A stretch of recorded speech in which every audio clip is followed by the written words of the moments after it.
Tes. Mana yang tes?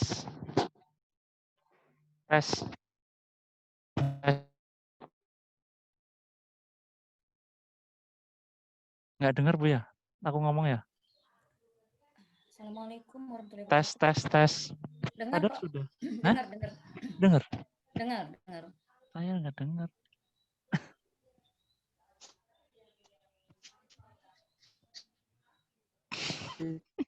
Mohon perhatian Bapak Ibu sekalian. Assalamualaikum warahmatullahi wabarakatuh. Waalaikumsalam warahmatullahi wabarakatuh. Untuk acara pada pagi hari ini, yaitu pengajian guru karyawan beserta dengan wali siswa SMA Muhammadiyah 7 Yogyakarta. Di sini saya bertindak sebagai host dalam meeting ini. Nama saya Torik Rozak Rosadi. Untuk acara pada pagi hari ini nanti insya Allah akan dipandu oleh MC atau pembawa acara Bapak Masrul Ridwan. Kemudian untuk pemateri nanti akan disampaikan oleh Ustadz Insinyur Haji Muhammad Iksan. Pada Bapak Ibu yang belum bergabung, untuk audionya bisa dicek terlebih dahulu. Untuk MC Pak Ridwan bisa cek tes sound dulu. Tes, halo. Terdengar? Ya, terdengar Pak. Oke, terima kasih.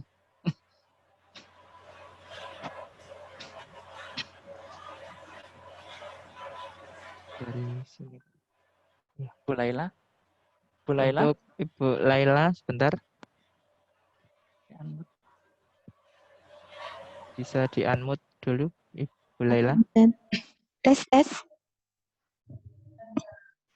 Sudah terdengar? Ya. Dengar ya. Untuk Bapak Kepala Sekolah, coba untuk tes suaranya Pak. Tes 1, masuk? Ya, terdengar. Ya, masuk. Terima kasih. Untuk Ustadz Muhammad Iksan, kami mohon suara juga.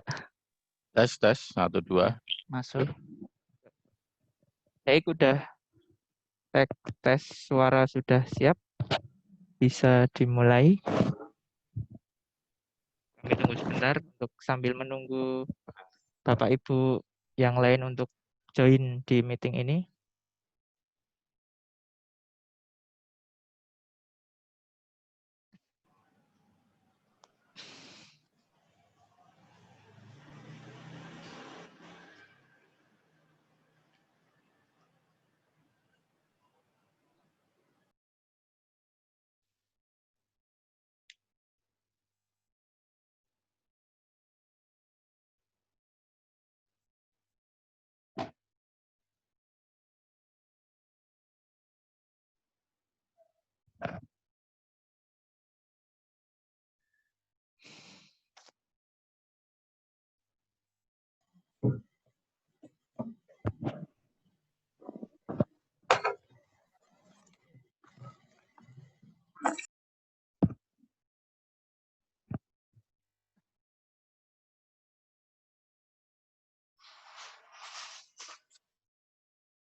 Print screen.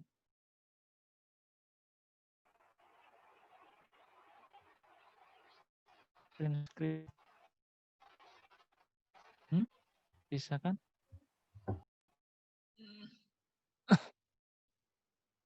Di screen sih di itu. Di Word.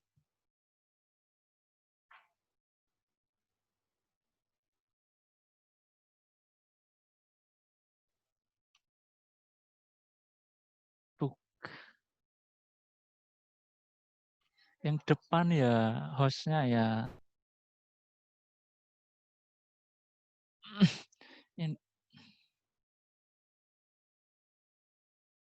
Oh, beliau mau ngecek yang satu, yang kecil.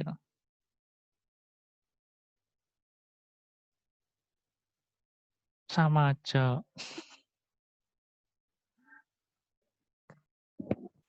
Baik, Bapak Ibu. Kontrol screen. Oke, siap.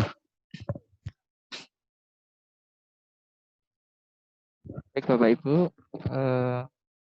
Bisa kita mulai sambil nanti di jalan untuk yang belum gabung mungkin nanti bisa gabung menyusul. Baik, waktu saya serahkan kepada pembawa acara Bapak Muhammad Ridwan. Kami persilahkan.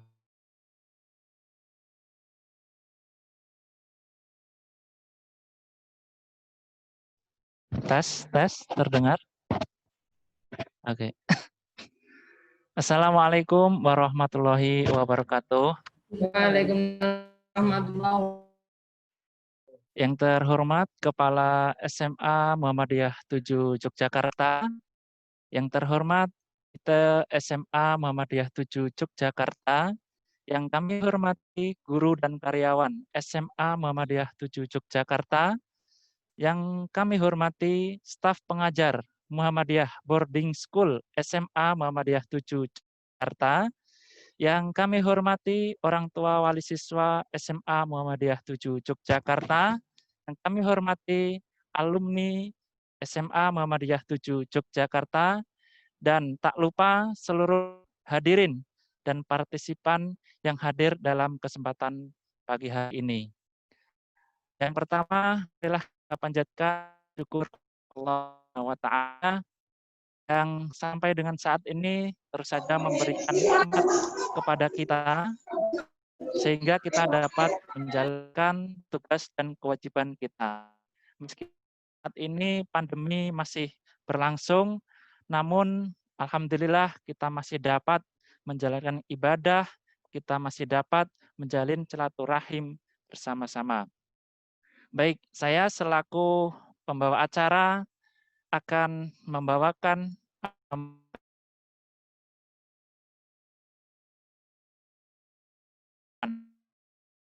sinergitas sekolah dan keluarga untuk mengembangkan karakter peserta didik.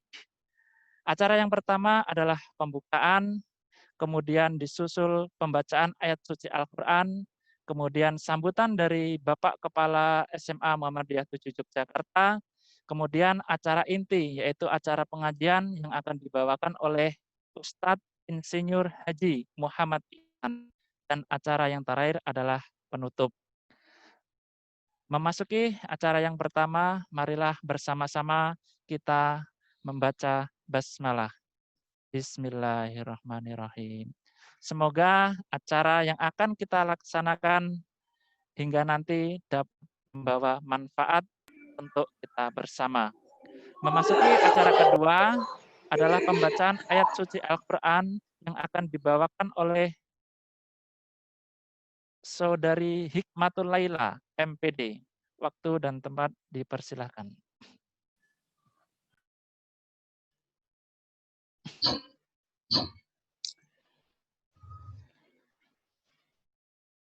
Assalamualaikum warahmatullahi wabarakatuh.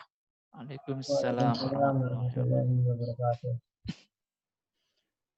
A'udzu billahi minasyaitonir rajim. Bismillahirrahmanirrahim. Tabarakalladzi biyadihil mulku wa huwa ala kulli syai'in qadir. Alladzi khalaqal mauta wal hayata liyabluwakum ayyukum ahsanu amala wa huwal azizul ghafur. Alladzi khalaqa sab'a samawatin tibaqa ma tara fi khalqir rahmani min tafawut farji'il basara hal tara min futur thumma rji'il basara karrataini yanqalib ilaikal basaru khasi'a ilaikal basaru khasi'an wa huwa hasir. Walaqad zayyana as-samaa'a ad-dunya bimasabih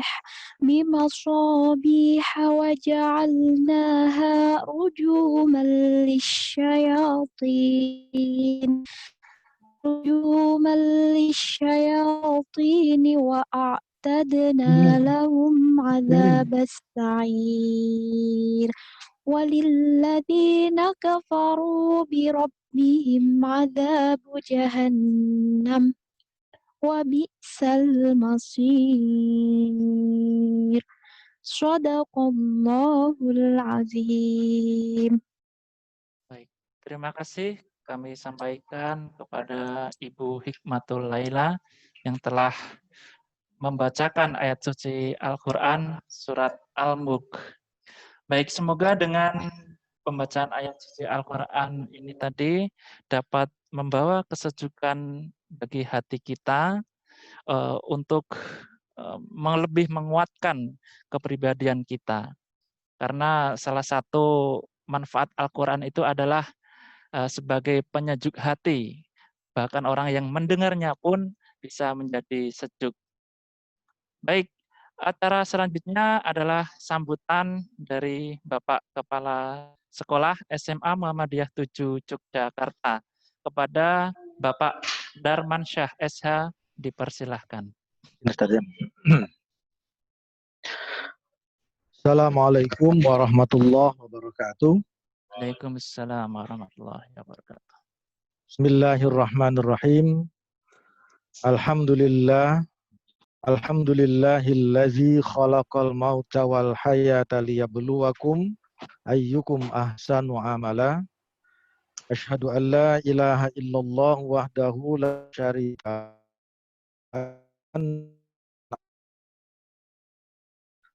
la nabiyya wa la rasula ba'dah.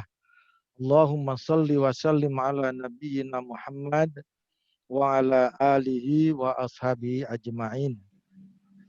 Amma ba'd. Yang saya hormati, saya cintai Al-Ustadz Al-Mukarram Insinyur Haji Muhammad Ihsan yang hari ini alhamdulillah hadir di tengah-tengah kita. Beliau ini adalah fasilitator saya di tahun 2006 untuk guru-guru PPKN se-Indonesia ketika itu beliau masih aktif dengan Asia Foundation-nya. Itu saja. Alhamdulillah beliau berkenan hadir di tengah-tengah kita. Kemudian Bapak Ibu orang tua wali tua yang kami hormati dimanapun berada, Bapak Ibu, segenap guru dan tenaga kependidikan SMA Muhammadiyah 7 Yogyakarta yang kami cintai, kami banggakan dan kami hormati bersama. Tentu yang pertama dan paling utama, tak henti-hentinya kita senantiasa memanjatkan puji dan syukur kehadirat Allah Subhanahu wa Ta'ala yang telah memberikan kepada kita rahmat karunia, anugerah yang demikian banyak, yang tentu kita tidak akan mampu untuk menghitung-hitung nikmat dari Allah. Maka sepatutnya lah kita bersyukur. Insya Allah, Allah akan menambahkan kenikmatan itu kepada kita semua. Selanjutnya, sholawat dan salam semoga tetap dilimpahkan Allah dengan kita Nabiullah Muhammad Sallallahu Alaihi Wasallam, yang syafaat beliau tentu senantiasa kita nantikan hingga di yaumul kiamah. Amin. Bapak Ibu yang kami hormati, alhamdulillah pada hari ini kita dapat melaksanakan suatu kegiatan silaturahim bersama yang selama ini biasa kita lakukan secara tatap muka, yaitu pengajian rutin guru dan tenaga kependidikan atau guru dan karyawan. Yang terakhir kalau nggak salah itu di bulan Desember kita ya.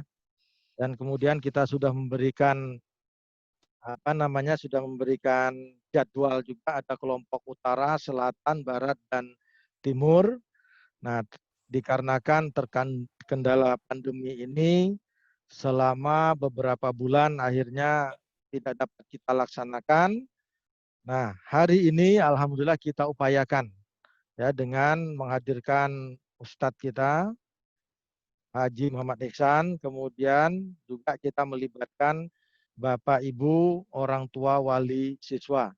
Mudah-mudahan sambil kita menunggu partisipan yang mengikuti kegiatan ini sampai dengan saat ini sudah 69. Nah, sekaligus mungkin sebagai presensi bagi Bapak Ibu GTK SMA Muhammadiyah 7 Yogyakarta. Bapak Ibu yang kami hormati, sebelum kepada acara inti yaitu pengajian, tentu ada beberapa hal yang ingin kami sampaikan sebagai bentuk informasi dari sekolah. Yang pertama, terkait dengan KBM PJJ kita atau pembelajaran jarak jauh yang sudah kita laksanakan di semester ganjil, ya sudah berjalan lebih kurang 4 bulan. Alhamdulillah dapat terlaksana, meski tidak tidak sempurna, artinya masih ada hal-hal yang perlu kita tambali, ada hal-hal yang perlu kita perbaiki ya. Nah, tapi alhamdulillah memang dalam kondisi seperti saat ini dari pemerintah pun belum ada sinyal-sinyal untuk kita membuka pembelajaran tatap muka, apalagi dari Persyarikatan Muhammadiyah melalui MCC-nya kemudian diturunkan dengan surat-surat edaran atau instruksi dari PWM maupun Majelis Dikdasmen, PWM maupun PDM, belum ada izin kita untuk melakukan pembelajaran tatap muka. Padahal sudah banyak orang tua ya yang termasuk guru-guru yang ingin melaksanakan pembelajaran tatap muka tidak hanya di SMA kita yang tercinta ini. Nah, tapi apapun itu, kita selaku pelaksana di lapangan tentu kita akan mengikuti apapun instruksi yang disampaikan oleh bapak-bapak kita, baik dari persyarikatan maupun dari Dispora DIY maupun dari Balai Dikmen Kota Yogyakarta. Bapak Ibu yang kami hormati, terkait dengan PJJ atau pembelajaran jarak jauh ini, tentu sekarang sudah ada atau mulai disupervisi atau monitoring yang dilakukan oleh LPMP, Lembaga Penjaminan Mutu Pendidikan, itu secara rutin dan sudah dilaksanakan sebanyak 2 kali melalui daring, Bapak Ibu. Nah, itu jadi saya maupun Bu Apri selaku Wakakurikulum sudah disupervisi juga, sudah dimonitoring terkait dengan pembelajaran jarak jauh. Kemudian nanti insya Allah tanggal 5 November akan datang ke sekolah, ya pengawas kita juga dengan SMA yang berada di bawah pembinaan Pak Mariana, ya atas instruksi dari LPMP. itu dalam rangka melakukan supervisi maupun monitoring kegiatan pembelajaran jarak jauh. Nah, oleh karena itu kami berharap kepada Bapak Ibu guru untuk segera menyelesaikan atau mengumpulkan administrasi pembelajaran yang sudah kita edarkan edarannya beberapa waktu yang lalu ya, untuk melengkapi terkait dengan administrasi. Nah, ini juga sebagai salah satu bentuk atau wujud PKG atau penilaian kinerja guru yang juga kita sudah dimintakan oleh Balai Dikmen melalui pengawas kita Pak Mariana bahwa guru sudah harus dimulai di PKG, kan PKG sumatif maupun PKG formatif di akhir biasanya. Nah, oleh karena itu kami mohonkan sekali lagi Bapak Ibu guru yang belum melengkapi atau belum mengumpulkan terkait dengan administrasi pembelajaran untuk segera melaksanakan kewajibannya, yaitu mengumpulkan administrasi pembelajarannya. Yang kedua, Bapak Ibu, kami sampaikan berdasarkan surat edaran dari Gubernur DIY kemarin hari Sabtu ya, surat edaran bahwa besok tanggal 28 Oktober adalah Hari Sumpah Pemuda yang ke-92. Nah, diharapkan kita mengikuti kegiatan upacara secara virtual, bisa di kantor, bisa di sekolah, dan bisa di rumah-rumah ya, melalui TVRI Pusat Jakarta dimulai jam 11 sampai dengan jam 12. Himbauan saja dengan ketika 17 Agustus kemarin. Kita akan menyampaikan, mengumpulkan kegiatan upacara kita di rumah, sehingga bermacam-macam kemarin posisinya ada yang hormat di depan TV ya. Nah, sekarang instruksi itu tidak ada, tapi edaran dari gubernur, kita diminta untuk mengikuti kegiatan upacara melalui TVRI jam 11 sampai dengan jam 12 siaran langsung. Kemudian juga buat slogan terkait persatuan dengan kepemudaan dan lain sebagainya. Bapak Ibu yang kami hormati, informasi selanjutnya kami sampaikan bahwa saat ini kita sudah melakukan PSB, penjaringan siswa baru ya. Jadi bukan PPDB karena istilah nama ya. Kalau kita melihat dari beberapa SMA ada namanya PPDB Inten ya. Tapi PPDB-nya nanti tetap di gelombang pertama mulai bulan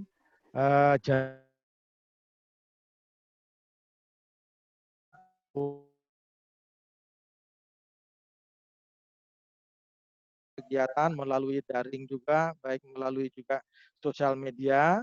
Jadi tim-tim IT yang kita libatkan untuk PSB ini. Nah, kita harapkan sampai bulan Desember, dan alhamdulillah sudah ada juga yang inden ya.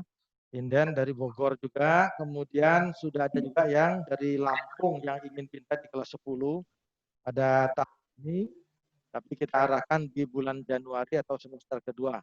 Nah, kami berharap kepada Bapak Ibu sebelum tim PPDB kita bentuk di bulan Desember ini, apabila ada informasi-informasi, ada orang tua siswa, kenalan Bapak Ibu guru dan karyawan yang ingin memasukkan anaknya di SMA Mutu ini, kami harapkan untuk segera tampung begitu.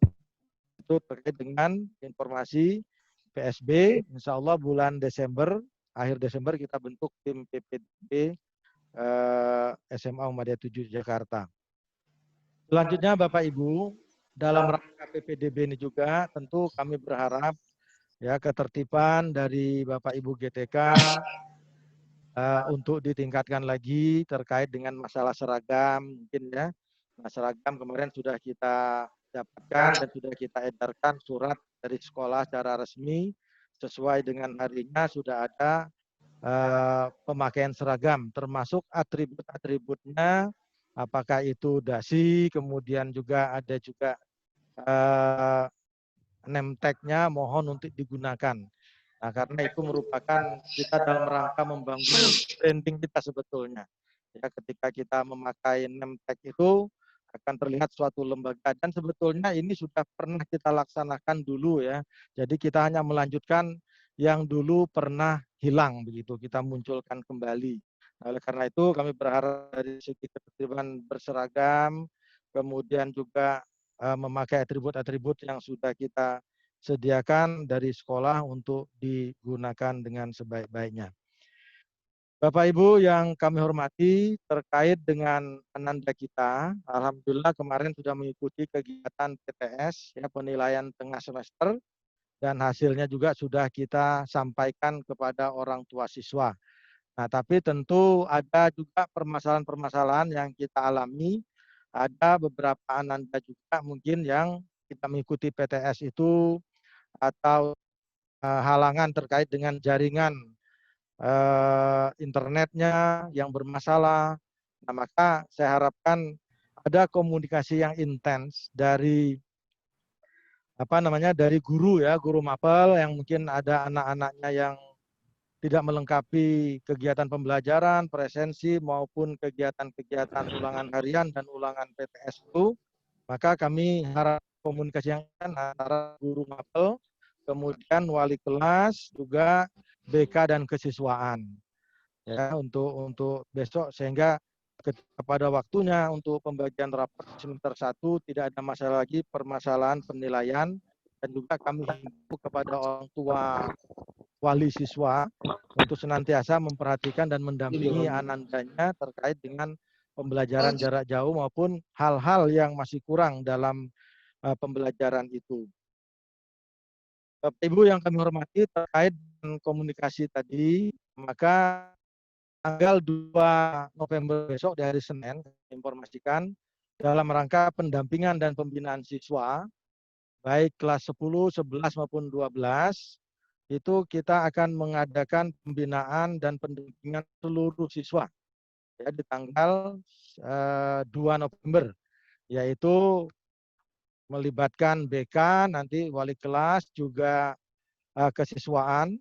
Ya, kita akan menyampaikan informasi-informasi terkait dengan persiapan menghadapi penilaian akhir semester.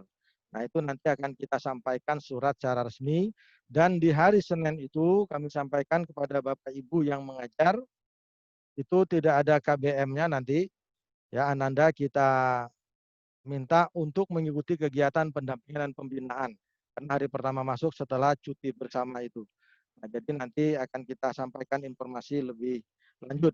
Dan itu dilaksanakan secara virtual juga nanti, tidak tatap muka.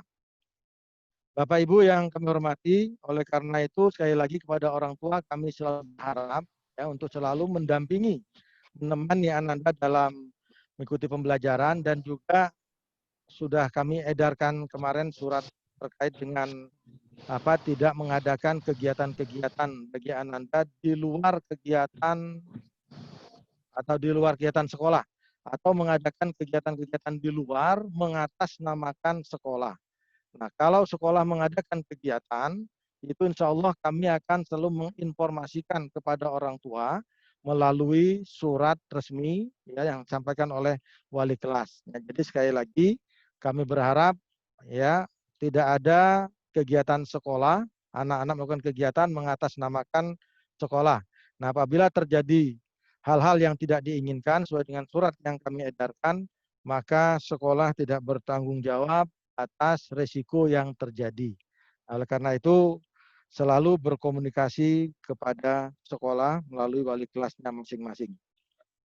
Yang terakhir, Bapak Ibu, informasi berdasarkan kalender akademik kita yang sudah kita keluarkan di awal, juga surat edaran dari Gubernur DIY, edaran secara resmi tidak ada dari Balai Dikmen. Saya nggak tahu kalau hari ini ada edaran atau tidak ya. Tapi di awal sudah ada jadwal tentang libur atau cuti bersama. Oleh karena itu kami informasikan kita sudah berkoordinasi di BKS Kota maupun BKS Provinsi bahwa tanggal 28 dan tanggal 30 hari Rabu dan hari Jumat, insya Allah kita akan cuti bersama. Nah, jadi kami sampaikan informasi juga kepada orang tua wali siswa bahwa akan adakan cuti bersama tanggal 28 dan tanggal 30 hari Rabu dan hari Jumat. Tanggal 29 hari Kamis itu adalah hari Maulid Nabi besar Muhammad Sallallahu Alaihi Wasallam. Nah, berarti besok, mulai besok hari Rabu, Kamis, Jumat, Sabtu dan Ahad, monggo Bapak Ibu untuk berkumpul dengan keluarganya di rumah masing-masing ya. Kalau ada yang mau piknik ya monggo piknik, tapi tetap untuk menjaga protokol kesehatan. Oke. Nah, tanggal 2 kita masuk kembali seperti biasa dan saya informasikan tadi kita akan mengadakan kegiatan pendampingan dan pembinaan siswa kelas 10, 11 dan 12. Itu mungkin informasi yang perlu kami sampaikan, cukup banyak. Ya mudah-mudahan kita dapat melaksanakan apa yang kami sampaikan ini demi kebaikan kita bersama, wabil khusus lagi demi kebaikan alma mater kita SMA Muhammadiyah 7 Yogyakarta yang kita cintai. Demikian, selamat berlibur, selamat berkumpul bersama keluarga yang tercinta dengan tetap menjaga protokol kesehatan. Terima kasih. Assalamualaikum warahmatullahi wabarakatuh. Waalaikumsalam warahmatullahi wabarakatuh.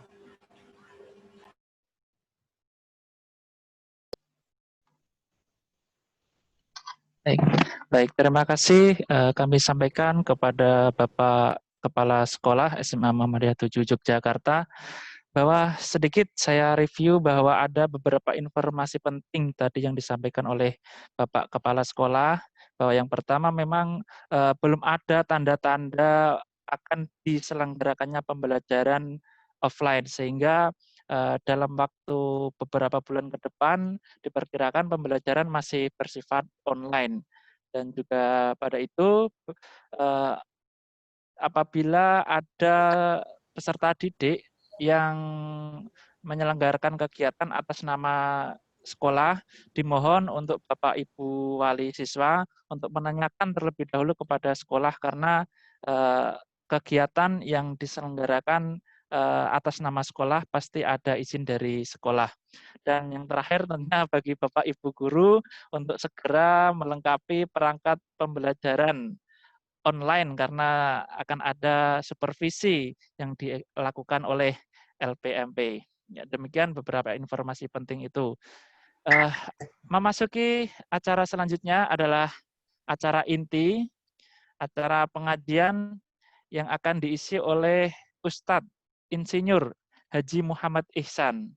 Kepada beliau dipersilahkan.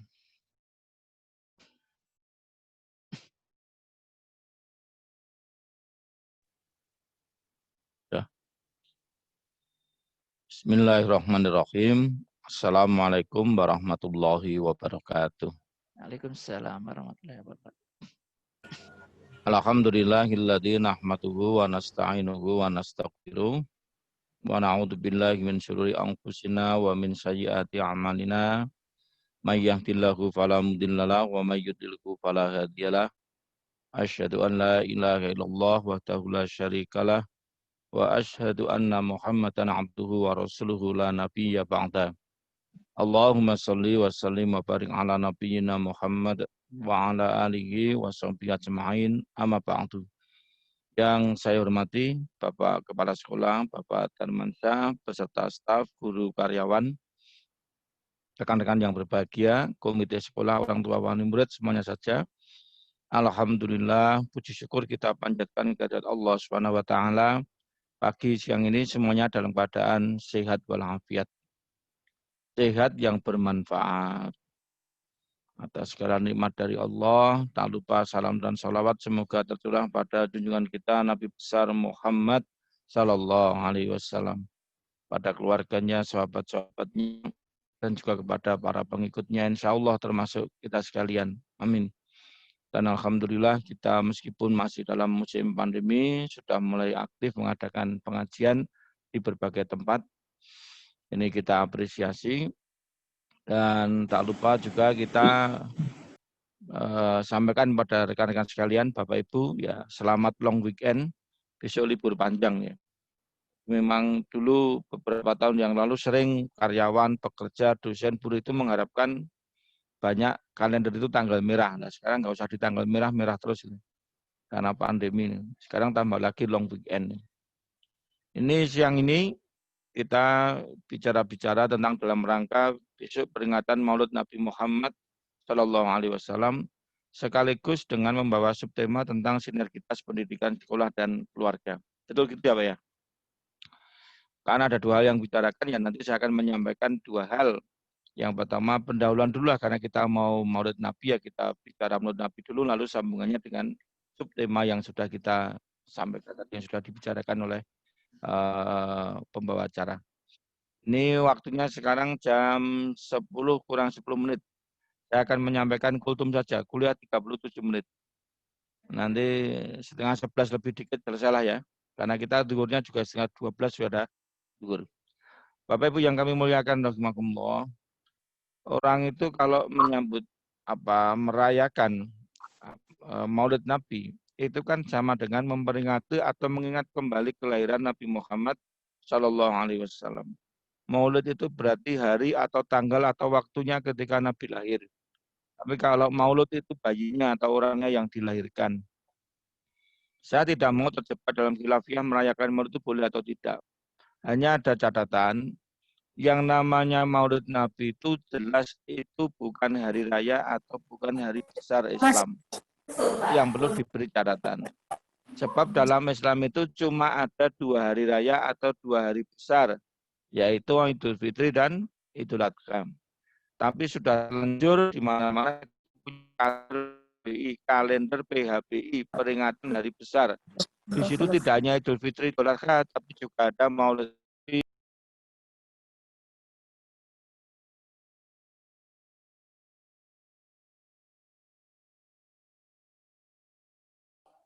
Itu mau sungguh-sungguh untuk merayakan Maulid Nabi, ngikuti sunnah, apa itu yang dilakukan? Yang pertama, kita itu kalau menyambut kelahiran Nabi itu harus bergembira. Masa Nabinya lahir malah sedih kan, nggak lucu. Ya harus bergembira. Orang Kristiani itu menyambut Tuhannya lahir aja bergembira, merayakan Natal jadi hari besar. Kita harus gembira. Merayakan kelahiran anaknya sudah aja gembira kok. Tetangga ya lahiran ya gembira. Gembira dulu. Dan kegembiraan tentang kelahiran Rasulullah Shallallahu Alaihi Wasallam itu sudah berlangsung lama, sejak 600 tahun sebelum Nabi lahir. Nabi Isa alaihissalam itu memberitakan kabar gembira tentang kelahiran Rasulullah. Jadi namanya mubasyiron, kabar gembira, bukan kabar sedih. Jadi Nabi Isa itu memberi kabar gembira. Misalnya dalam surat As-Saff dikatakan, A'udzubillahi minasyaitonirrajim, wa idz qala Isa bin Maryam, ya Bani Israil, inni Rasulullahi ilaikum. Dan ingatlah ketika Isa bin Maryam itu berkata kepada kaumnya Bani Israel, ya Bani Israel, inni Rasulullahi ilaikum. Sesungguhnya aku ini Rasul, Nabi bagi kamu sekalian. Nabi Isa itu Nabi bagi Bani Israel. Dia memberitakan misinya itu apa? Yang pertama, musaddiqal lima baina yadayya minat Taurat.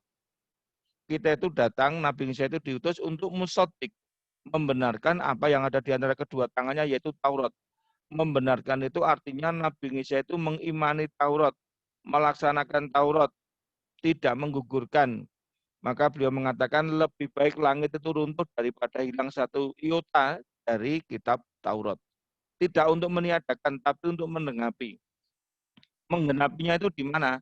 Musaddiq yang kedua, satu mengimani, yang dua mengoreksi, yaitu mengoreksi pelaksanaan kitab Taurat.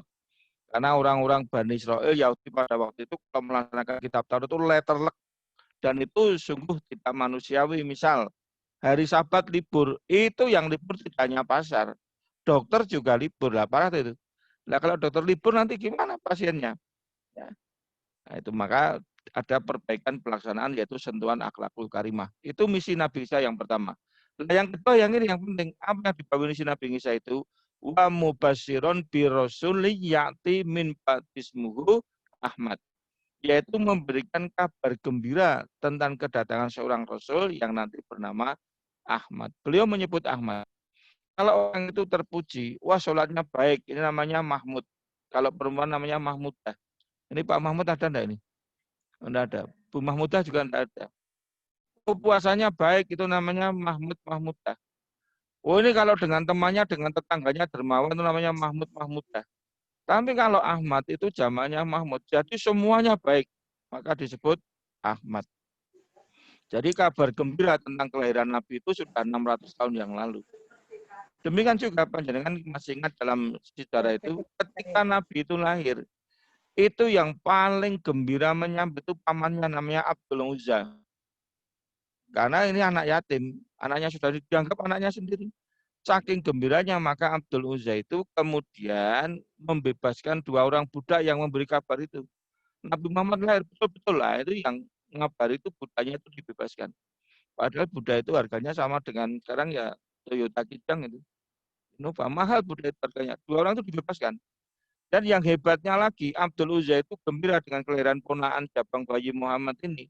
Beliau itu lalu menyembelih seekor unta. Unta itu sekarang kalau di kurs harganya 30 juta. Di sini ada Pak D atau Om Pak Le yang nyembelih unta untuk anaknya, yang nyembelih sapi, tidak ada. Saking gembiranya. Tanpa dia sangka 40 tahun nanti itu akan jadi musuh besarnya. Dan kemudian Abdul Uzza berganti nama menjadi Abu Lahab itu. Jadi Abu Lahab itu bergembira menyambut kedatangan Rasulullah.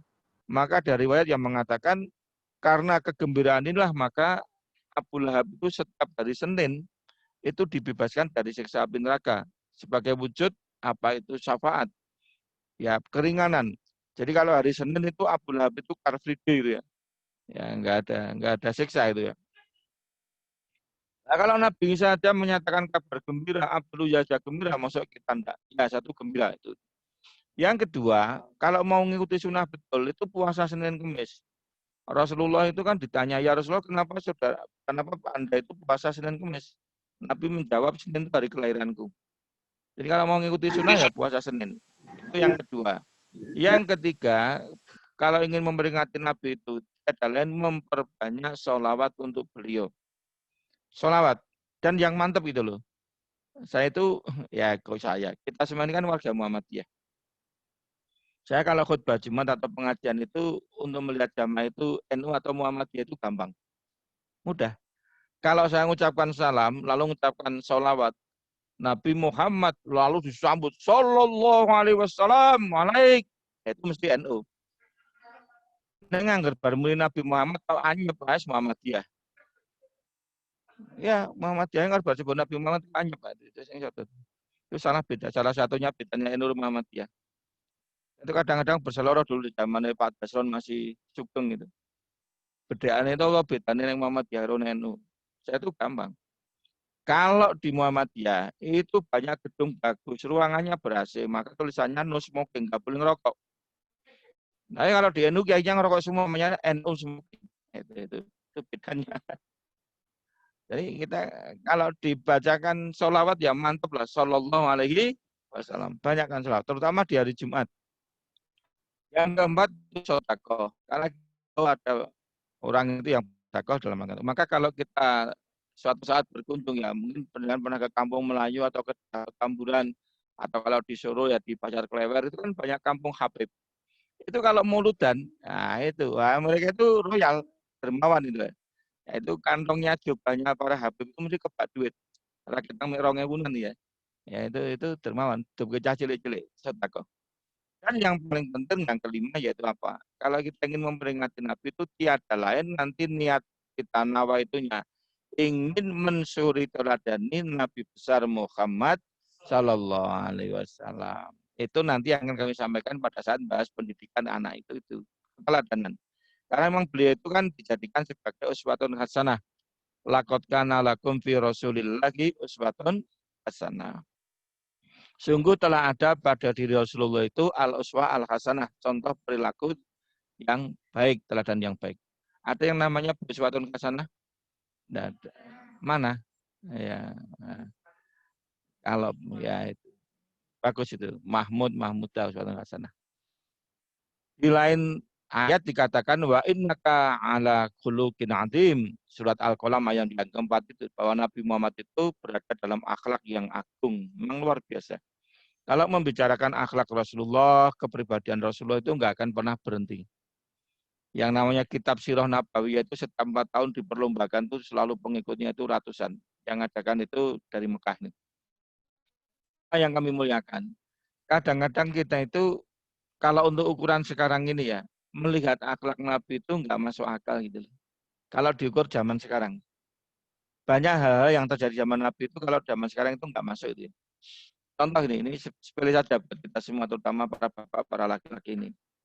Nabi itu sebagaimana manusia biasa, seorang suami kan beliau itu. Itu kalau pagi kan biasanya tanya, Bu, atau apalah panggil istrinya itu, hari ini mau masak apa?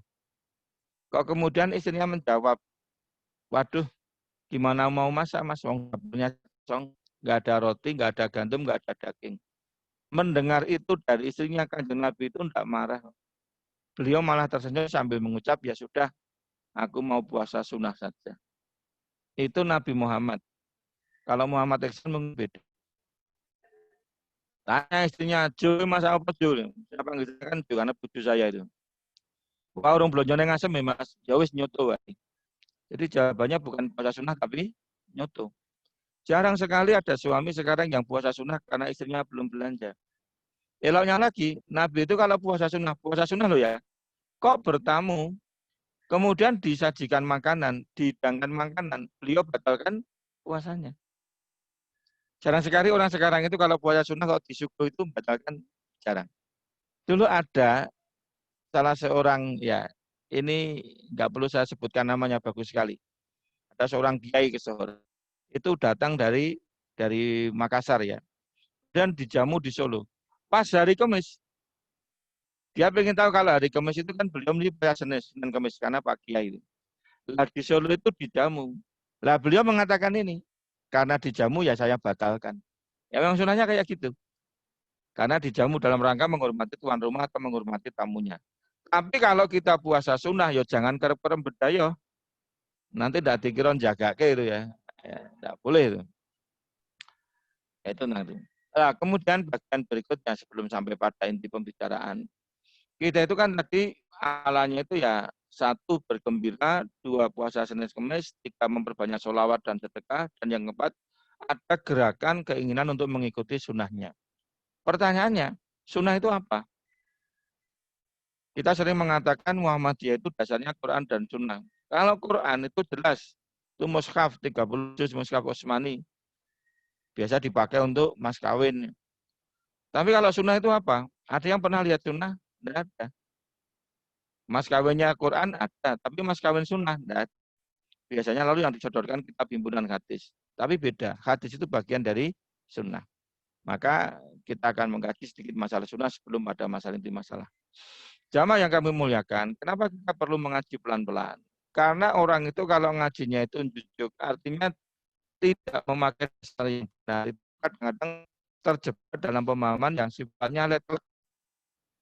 Letter itu tidak kontekstual, artinya tidak melihat situasi kondisi, pokoknya kayak gini ya kayak gini. Contoh, suatu ketika kita baru ada undangan resepsi pernikahan itu makan. Ya kalau undangan ya pasti disediakan sendok kan Pak, makan. Lalu ada anak muda itu menegur, Pak Ustadz, jenengan makannya kok pakai sendok. Lah kenapa? Lah kalau mau sunnah ya pakai tangan Pak, pakai jari, jangan pakai sendok. Saya bilang ke anak muda itu loh, kalau saya itu di rumah makan ya pakai tangan, apalagi pakai sambal, tempe goreng itu enak banget. Ya atau gudangan itu pakai tangan, apalagi kalau ngerikiti balungan itu pakai tangan. Lah ini sekarang di budaya resepsi masa saya pakai tangan. Ya kan nanti bisa cuci Pak. Wah, ini ceramah malah kayak ngilangkan selera ya. Gini aja masuk kapan-kapan lah ketemu lagi. Budaya kita resepsi dulu selesai, kapan-kapan mau. Tapi mohon maaf sebenarnya pakai sendok. Ini kan resepsi saya bilang gitu. Suatu saat di lain waktu kuliah subuh ketemu. Pak Eksan mau bisa saya sowan, monggo saja kita diskusi. Pagi-pagi di rumah badal subuh itu ngomong ngalor ngidul ya intinya itu tadi. Kalau Nabi pakai tangan ya kita pakai tangan, jangan pakai sendok. Lah alhamdulillah lagi asik-asiknya diskusi itu ting ting ting ting bakul burjo liwat. Aku mau pesen Mas burjone kalih sing sedulur mboten saya nganggo sendok. Terus tak sampaikan, monggo Mas silakan diseruput aku yo ngono kuwi. Wawan sithik martosoto ya. Ini habis pengajian ini saya mampir Martosoto ini. Ini tidak mampir loh ya. Itu mesti pakai sendok. Enggak mungkin pakai tangan. Ini kalau pemahamannya letterlek kan susah. Sebab sunahnya makan itu bukan sendok atau sumpit atau jari tangan, tapi sunahnya kan 4. Duduk, tangan kanan, berdoa sebelum, berdoa sesudah. Kalau mau 5 ya boleh. makan setelah lapar, berhenti sebelum kenyang. Tapi saya itu. Soal mau pakai tangan, sendok, sumpit, pakai piring, pakai pincuk, itu cuma uslub. Yang itu berbeda dengan torikoh. Torikoh itu beda dengan uslub. Itu contoh ya. Contoh berikutnya, kalau orang itu memahami sunnah secara nanti dalam pemahaman yang sifatnya itu sangat tekstual tanpa melihat konteks, itu juga bahaya. Bahayanya gimana? Begini, Nabi itu kan istrinya banyak. Ini saya bicara Nabi bukan bicara kepala sekolah loh ya. Ya, Nabi itu istrinya banyak, poligami. Saya nanti ceritakan. Nah, maka beliau itu sering mandi junub. Ya wajar wong istrinya banyak kok. Tapi jenengan preso dalam kitab Sirah Nabawiyah itu disebutkan, Nabi itu kalau mandi junub itu cukup dengan 3 gayung air itu sudah dengan keramas dan wudhunya. Nah, itu Nabi. Jangan dulu air itu kehidupan. Ojo nang nggo adus, nggo ngombe repot. Air satu kirbat itu satu kulit kambing itu untuk sehari.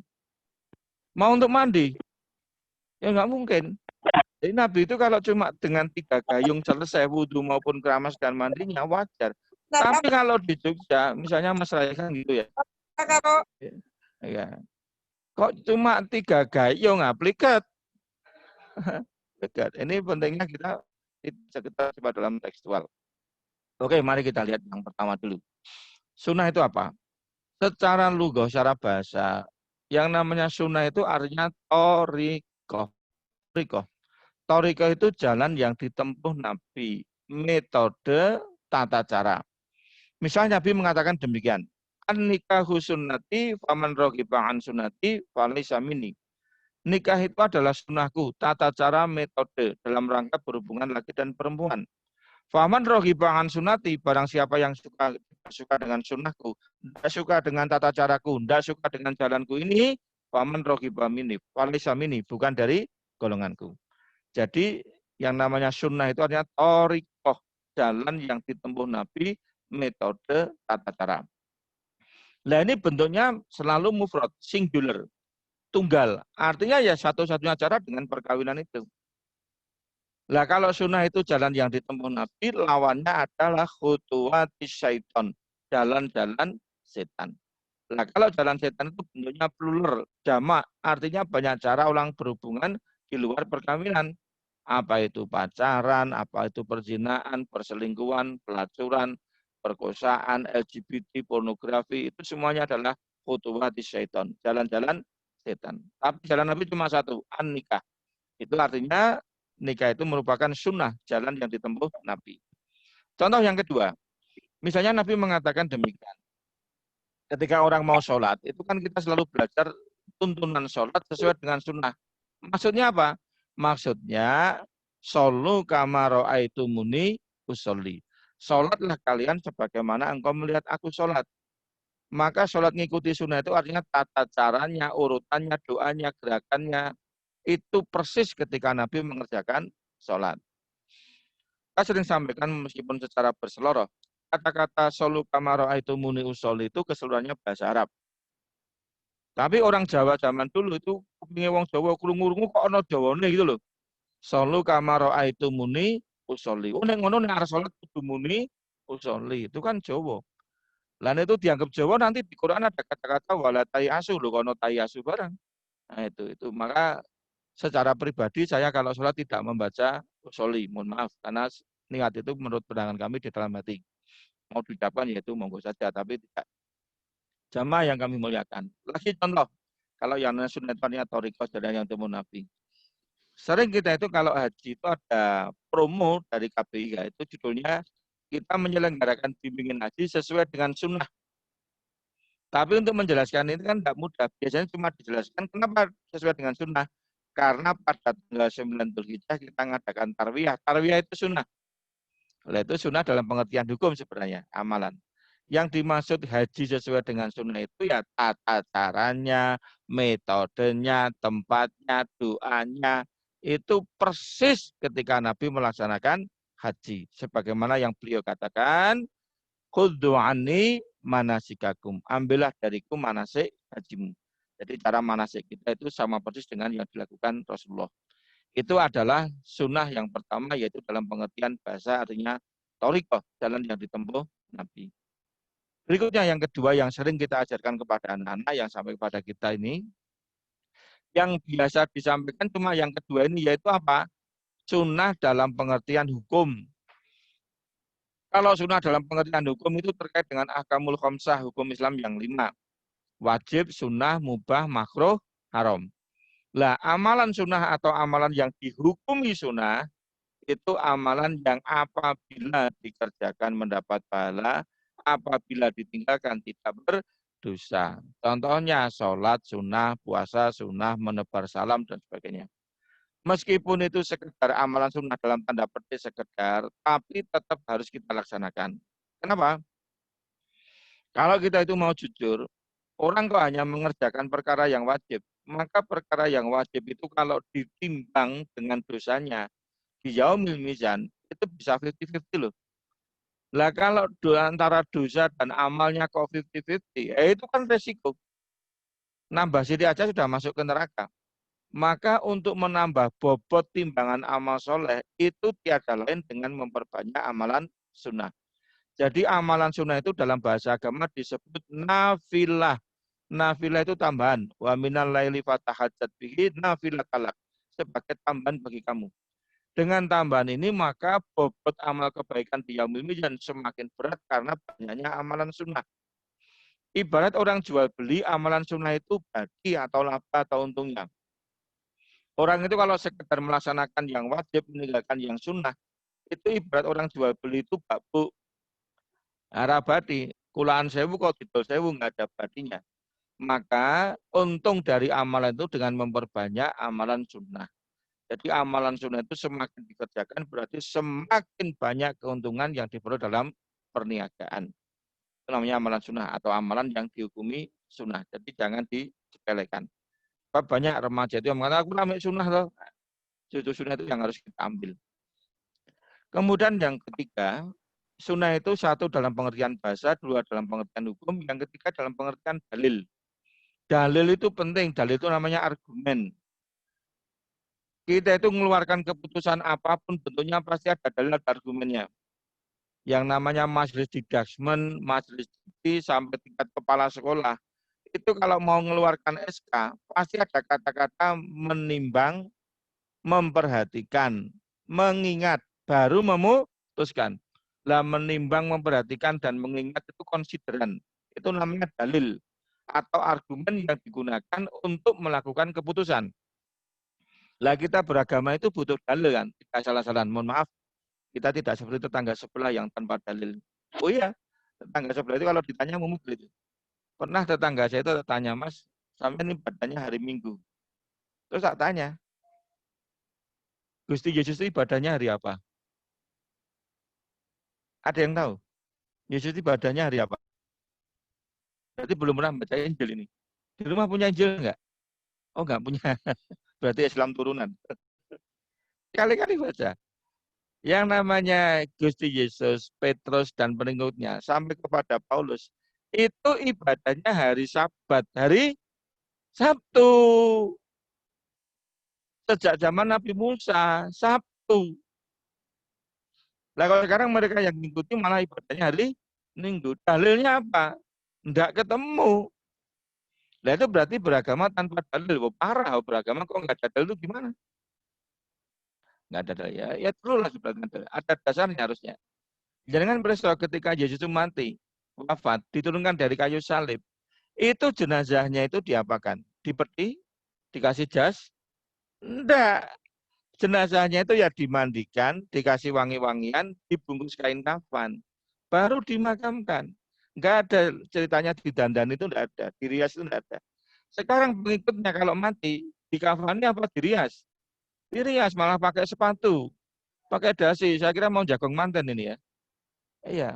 Ya itu ikut siapa? Itu.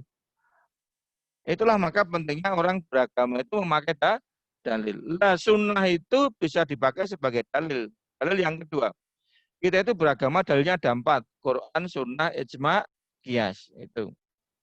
Qiyas pun tetap dipakai. Kalau nggak ada qiyas nanti repot. Dan kan nggak bisa zakat fitrah.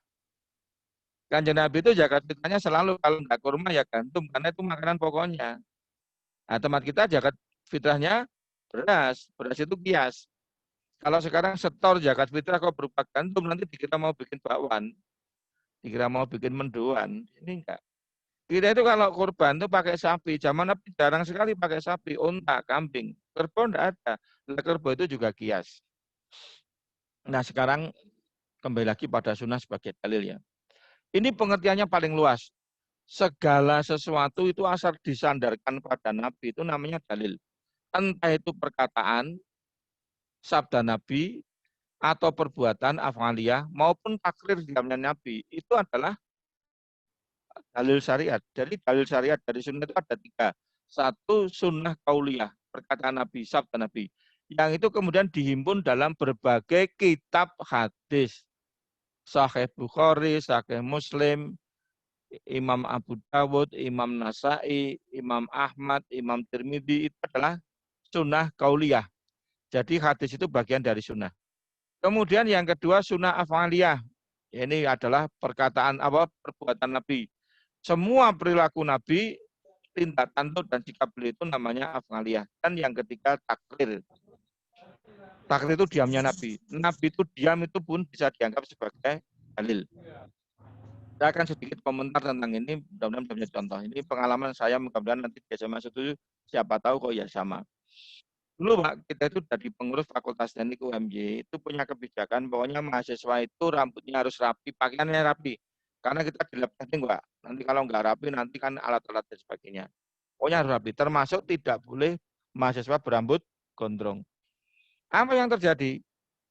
Mahasiswa itu demo Pak, ngajak fakultas yang lain demo. Orang rambut aja kok diatur itu loh. Lalu orang-orang yang demo itu beberapa kita panggil masuk ke kantor dekan itu. Ada yang tanya kita, kenapa Mas jenengan kok rambut gondrong? Mengapa tidak tampil yang rapi saja? Jawabnya itu enteng ya. Lupa Nabi Muhammad itu kan rambutnya juga gondrong panjang. Tak jawab, Nabi itu rambutnya sebau agak ikal. Ya betul memang agak panjang, tapi modenya pada waktu ya seperti itu. Kan ingat loh, Nabi itu rambutnya ikal agak sebau itu dikeramasi tiap hari, disisir rapi, kasih minyak wangi dan pakai sorban. Piye lek kowe gelem mlebu kuliah nganggo sorban? Wah nanti dikira imam bonjol Pak lho lah. Lah kowe iki gelem gondronge junggatan kowe ora gelem itu kan lucu. Loh, kalau kamu mau rambutnya gondrong kayak Nabi, ya kowe mangat nganggo jubah numpak unta, saya bilang gitu. Itu pengen rambut gondrong kok Nabi yang dijadikan nisbat itu kan ya kelewatan itu. Itu Nabi itu seperti itu. Jamaah yang kami muliakan. Demikian juga takrir diamnya Nabi itu menjadi sunnah. Tapi ingat loh, tolong dicatat baik-baik. Takrir itu Nabi menyaksikan. Lalu menjadi dalil itu benar karena Nabi menyaksikan. Tapi kalau Nabi tidak menyaksikan, jangan dijadikan takrir. Contoh, misalnya Bilal. Bilal itu suatu saat habis wudhu, sholat. Lalu Nabi itu tanya loh, Bilal, kamu itu sholat apa? Bilal menjawab, ini sholat sunat wudhu. Jadi habis wudhu Bilal itu sholat sunat 2 rakaat. Nabi melihat, menyaksikan, tapi Nabi mendiamkan. Itu namanya takrir, artinya boleh mengerjakan sholat sunat wudhu. Tapi Nabi melihat dan menyaksikan. Tapi kalau Nabi tidak melihat atau tidak menyaksikan, jangan ngomong takrir. Ya misalnya kita tanya, lu Mas Said, jenengan kok ngadakan tahlilan? Lu jenengan nggak tahu sunat takrir. Nabi aja mendiamkan kok. Jadi ya gimana? Kalau kita lihat di tayangan-tayangan itu ya jawaban mereka itu selalu alasannya takrir. Nabi aja mendiamkan. Lu Nabi ndelok we ora kok. Nabi mendiamkan itu kalau lihat dulu. Nabi melihat lalu mendiamkan. Lu Nabi ndelok kok bisa mengatakan takrir. Jadi sekali lagi takririyah itu karena Nabi menyaksikan. Contoh yang kedua, dalam suatu walimah itu ada hiburan lah, nyanyi-nyanyi pakai rebana itu. Dan Nabi itu mendiamkan. Itu artinya berdendang, nyanyi, mainkan musik pada saat resepsi, walimatul ngurus itu boleh. Boleh itu pun dengan catatan, yaitu apa? Ngono ya ngono, ning aja ngono. Mosok mantenan lagune bojo loro. Wah itu payah, lagune Cucak Rawa. Lagune pamer bojo, ambiar itu. Ya itu Ya ngono ning aja. Ada ngono itu dalil Islam yang kelima itu ngono ning aja ngono itu. Setelah kias ada dalil tambahan. Sama yang kamu lihatkan. Saya kembali lagi kepada kita inti tema pagi ini. Lalu setelah kita tahu bahwa sunnah itu seperti itu dan kita harus meneladani. Ini amar mardani itu kan banyak dalilnya ya. Tidak hanya Al-Ahzab 21. Tidak hanya Al-Qalam ayat keempat. Tapi yang lebih penting nanti silakan disimak Ali Imran 31 dan An-Nisa 59. Itu dua ayat itu cukup menjadi kita kewajiban meneladani Rasulullah. Sekarang pada anak-anak kita, bagaimana menunjukkan itu? Nabi itu pendidikannya itu sederhana, tapi bisa sukses. Ingat loh, dakwah Nabi itu cuma 23 tahun. Tapi 23 tahun itu mampu menguasai seluruh jazirah Arab. Dan tak satu pun sahabat Nabi yang bergelar insinyur. Tidak ada yang punya ijazah dokteran itu, tidak ada. Kita itu sekarang profesor biaya, dokter itu kerajaan. Tapi kok menguasai negerinya sendiri saja nggak bisa. Pasti ada yang salah. Pasti ada yang salah.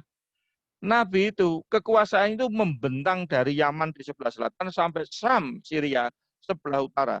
Itu di bawah telapak kaki Rasulullah. Bahkan nyebrang Laut Merah sampai ke Mesir. Gubernur yang pertama kali, Amr bin As, itu yang ngangkat Rasulullah. Jadi Mesir itu, Pak, itu jadi Arab ya zaman Nabi. Sebelumnya mana? Afrika. Maka Mesir itu double, ya ikut Liga Arab karena bahasa, ya tapi juga ikut Uni Afrika. Sama dengan negeri Libya. Libya itu ikut Liga Arab, tapi juga ikut Uni Afrika. Benuanya Asia, benuanya Afrika, tapi bahasanya Arab. Luar biasa. Nanti diserukan dengan beberapa khalifah berikutnya. Di zaman Khulafaur Rasyidin itu kan 29 tahun. Di akhir kekuasaan Khilafah Rasyidah atau Khulafaur Rasyidin, itu Islam itu sudah menembus jantung sampai Afrika Utara. Daerah-daerah Maghribi semacam Tunisia, Maroko itu sudah jatuh tangan kaum muslimin. Sudah menembus hingga sampai ke Asia Tengah atau Asia Kecil. Itu luar biasa. Itu ketika pada saat itu pendidikannya masih sederhana. Tapi kok bisa hebat? Sementara kita yang mengaku hebat dalam pendidikan, kok malah tidak bisa apa-apa. Lalu kan kebalik tadi. Mohon maaf loh ya. Saya mengatakan tidak bisa apa-apa ini ya ada benarnya juga, ada. Kalau mau dikoreksi silakan. Pertanyaan yang paling mudah, gini loh. Kemarin ada undang-undang apa itu Omnibus Law itu ya. Ya. Itu kan ribut undang-undang Omnibus Law itu. Itu menandakan bahwa kita itu sangat bergantung pada investor. Lu kan lucu. Mestinya pemerintah yang invest. Kenapa kita jadi tergantung pada investor? Bahkan investor bisa ngatur-ngatur. Itu kan aneh loh, jadi pemerintah itu siapa? Presiden apa investor? Itu. Ini loh, kita itu punya banyak profesor, punya banyak jenderal. Tapi kok nggak pernah gagah itu loh. Nggak pernah gagah. Nah, yang PBB, Pridato, ya lektur atau tangkat dan sebagainya itu. Kenapa kita nggak gagah itu? Untuk apa kita punya banyak profesor? Itu. Pasti ada yang salah. Nah, kita mendidik anak itu sejak awal, ini masih sekolah menengah, itu jangan sampai keliru. Kalau ingin sukses, itu pribadi anak maupun ya kita masyarakat pada umumnya, itu harus ada prioritas dulu. Prioritas pendidikan yang itu tidak boleh tidak. Sehingga pendidikan itu kalau mau sukses, kalau kita ngikuti Kanjeng Nabi, itu mudah sekali kok, sederhana. Cuma ada dua kuncinya. Ini sering saya tawarkan kemana-mana, kalau studi ya monggo, ya nanti kita koreksi bareng. Pendidikan yang akan mengarah kesuksesan itu pertama yang tidak boleh ditawar, itu sifatnya wajib. Yaitu apa? Menjadi muslim yang baik atau be a good muslim. Itu dulu. Karena ini harga mati. Kalau NKRI itu harga nego. Iya, Timur lepas. Kepulauan Lipadan lepas. Sikitan lepas. Indosat lepas. Itu namanya NKRI harga nego. Tapi menjadi muslim yang baik itu harga mati. Dididik. Dan pendidikan itu bagi anak, Bapak Ibu sekalian, itu kita itu dan nggak usah ngoyong-ngoyong, nggak apa-apa kok. Karena anak itu yang dibutuhkan apa loh? Yaitu pengalaman yang melekat. Sekali anak itu dapat pengalaman yang melekat, dia akan tertancap seumur hidup. Saya tadi pagi sempat ngobrol di ruang Bapak Kepala Sekolah, saya cerita. Saya itu ketika SMP, ya, guru saya, Pak Sumarjoyo, guru administrasi, itu orang Katolik, orang yang sangat taat. Beliau cerita, kalau di kampungnya, di desanya itu, Pak Haji itu mesti terpandang kaya. dan dihormati. Lah Pak Sumarjo itu kan orang Katolik pada waktu dia masih remaja. Lalu tanya pada Pak Kaji tadi, Pak Kaji kok di mana-mana di desa ini asal kaji itu mesti terpandang, kaji itu mesti kaya. Apa jawaban Pak Haji itu? Ya kamu tahu enggak? Pak Haji itu orang yang duluan bangun ketika yang lain masih terlelap tidur. Mengerjakan sholat subuh, berdoa, beribadah, lalu bekerja. Lah kalau orang itu mau bangun pagi-pagi, diawali hidupnya dengan ibadah, kemudian berdoa dan bekerja, itu Tuhan malu kalau nggak sampai memberikan rezeki. Itu kalimat yang sampai ke Pak Sumarjoyo, sampai ke otak saya, dan itu nancep. Lalu saya mengatakan saya harus haji dulu, biar makmur kan gitu. Pokoknya haji dulu. Saya pengen haji itu kelas 2 SMP, gara-gara Pak Sumarjoyo ini. Ini artinya pengalaman yang sederhana itu kalau melekat, oh itu luar biasa. Bapak Ibu itu ngajar ngaji ya. Dulu kalau ngaji itu bapak saya itu pakai gite itu, nganggo ditutuk tangannya barang. Sekarang enggak ada yang pakai gitu kan. Tidak. Tapi itu sakit tuh. Nangis saya itu. Tapi nangis sakit itu sampai tua malah berkesan nih. Malah kangen. Tapi mau saya pakai anak saya, ini mau ribu nih. Mulai ngaji kok dadak nggawa gite. Tapi bapak saya itu masih pakai gite. Apalagi model kauman itu galak-galak itu. Nganggo teklek barang gitu. Tapi itu berkesan gitu loh.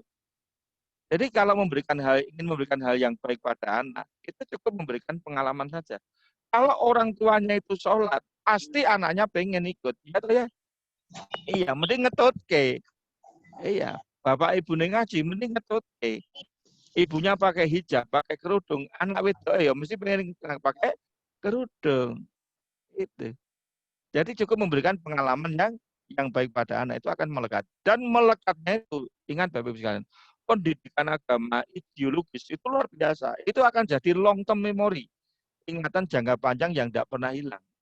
Yakin. Yakin. Guru sini ngajar apa, nanti akan teringat terus anak didiknya itu. Tanpa panjenengan sadari. Dulu saya SMA 1 sini, guru saya itu Pak Jufri. Itu guru agama, itu mengadakan apa itu manasik. Pada waktu itu orang itu apa? Tidak ada yang pengen sekolah kok diajari manasik haji, ngoyo-woro itu. Iya kan? Tapi setelah tua kayak gini, umur 50 tahun, itu teman-teman kami itu hampir semuanya sudah haji. Dan semuanya pasti ingat.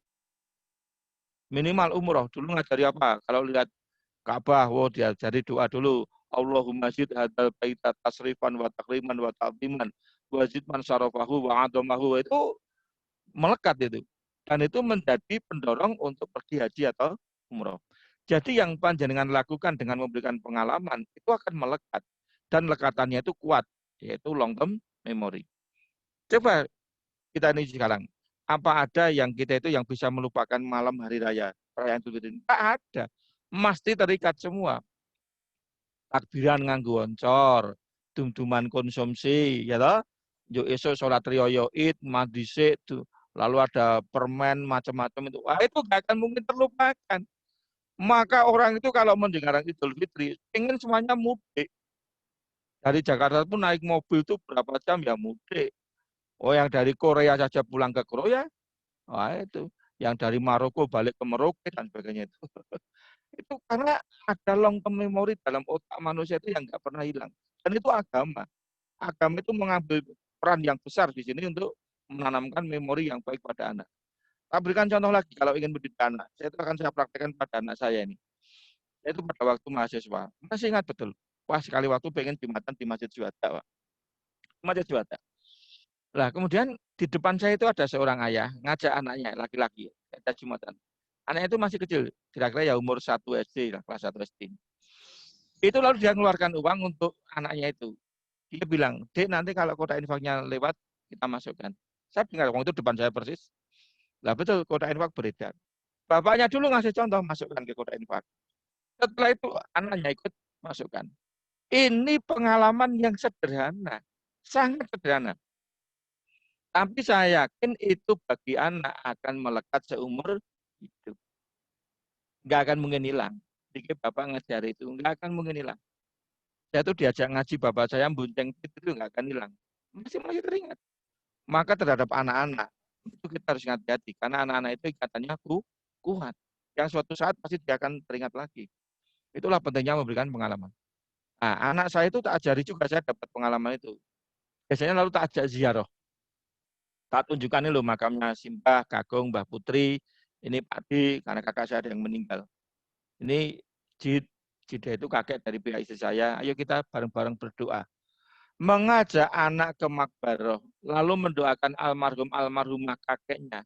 Itu kelihatannya peristiwa yang sederhana. Tapi saya yakin itu bagi anak saya sampai mati nggak akan pernah terlupakan. Sebaliknya Bapak Ibu sekalian, mohon maaf, ini pentingnya keteladanannya. Kalau kita itu memberikan pengalaman yang buruk pada anak, itu sampai mati juga tidak akan dilupakan. Mohon maaf loh ya, ini kita contoh saja. Misalnya anak baru belajar, kok orang tuanya ribut, bertengkar gitu ya. Itu bagi anak merusak otaknya, bingung dia. Bingung. Dan itu pertengkaran orang tua itu bagi anak akan terekam sampai tua. Betul? Betul. Apalagi kalau ada yang sampai nangis diiringi dengan tari piring, sudah. Itu pasti ada yang ternyata. Maka jangan sampai menyusahkan anak karena pertengkaran orang tua. Itu akan membekas betul itu. Dan biasanya wong lanang juga minggat.